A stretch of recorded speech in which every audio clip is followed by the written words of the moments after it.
ইমান আনছে কি মন্দির পাহারা দেওয়ার জন্য নাকি? এটা কি এতটুকু গায়রত নাই আমাদের? মুসলিম হয়েছি, ইমান আনছে আল্লাহর জন্য। ইব্রাহিমের চেতনা ছিল মূর্তি ভাঙার চেতনা।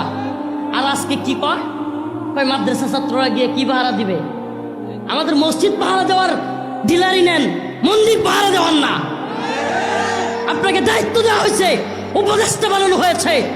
আজকে বাইতুল মুকাররমের নিরাপত্তা নাই, আজকে বাইতুল মুকাররমের নিরাপত্তা দিতে পারতেছেন না।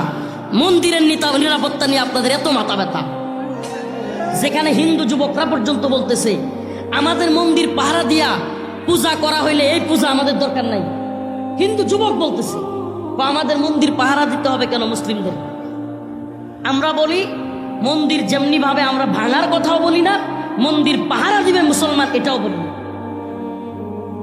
যাদের মন্দির তারা পাহারা দিবে। আমরা মসজিদ কি তারা পাহারা দেয়? কথা কন না।